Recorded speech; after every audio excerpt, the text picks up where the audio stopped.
All right, increased threats. No surprise here to anyone, I'm sure, but we're seeing it even more so, right? When we talked about increased 10% from 2015 to 26% in 2022, that's globally against all elections, right? So we've seen this pervasively used around the world from 2015 to 2022.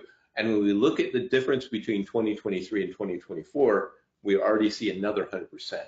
Part of that is AI and other methodologies. And so we really need to be aware, as Director Christopher Wray of the FBI says, we really have to understand that more nation states want to get in the business of trying to interfere or at least influence elections, right?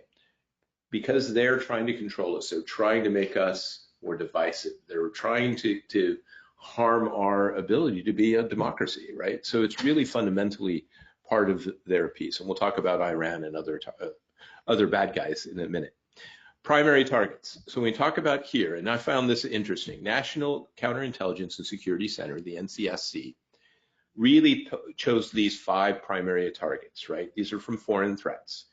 And they really feel that, number one, they're going to go after our cyber operations, targeting election infrastructure. So the infrastructure itself, the voting machines, the registration systems that fall into those pieces, those are the primary target.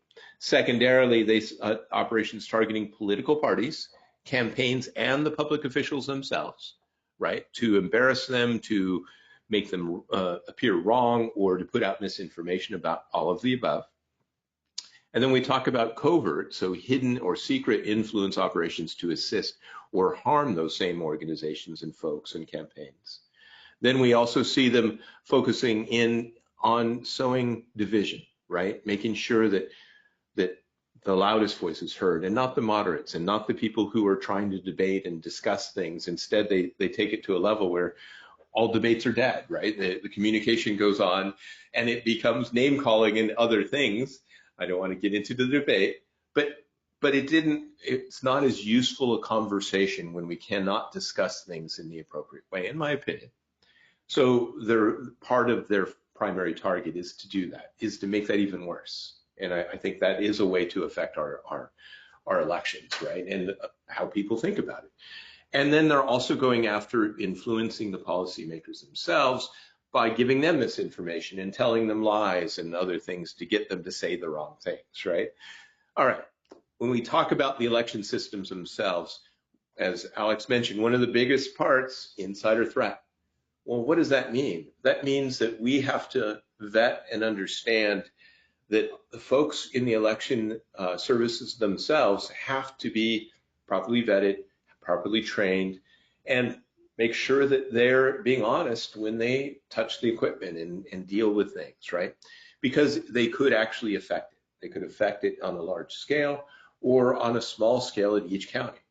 And when we look at foreign adversaries, taking that and explaining it even further, making those people more aware of what they can do or influencing them, right? And heaven forbid paying them off, right? It could be really bad. And so when you look at this last part, foreign derived threats could manifest via attempts to exploit insider threats, use those people for whatever reason, for whatever goal, and therefore interfere with the results, right? That's really what they're trying to do. When we talk about it, it's because it's happened, right? We want to make sure everybody's aware. Temporary election worker inserted an unauthorized flash drive into an electronic poll book containing voter registration to steal the data, right? What we call exfiltration. Why do they want to do that? Well, they want to know who is registered for what, and so they can affect them. They can send them misinformation or maybe take them out of the voter registration system that they also might have, right? So when we look into this, the goal here is to understand and to apply security controls at the physical layer as well, and maybe turning off the USB devices on that particular thing would have been a good idea. Hard to extract data if you can't connect to it, right? Which is one of the things I was more worried about in that earlier quote. We said, well, I'm not worried. Well, I am for this reason and others. And when we look at some of the actual things we saw, in this case, unauthorized person granted access and disabled the security cameras, right? Was able to actually turn off the cameras because they were using and found the passwords and got the other information to use against us. And then also, once again, to plug in unauthorized laptop into the government network, right? Because they physically could. So we have to imagine that this is possible and apply the physical access controls as well as the login controls and the cyber controls, turning off the USB port, et cetera, so we can prevent this. And in a test, a third-party unauthorized access during an audit happened, right? They were able to trick them to allow them to connect up to devices during an audit.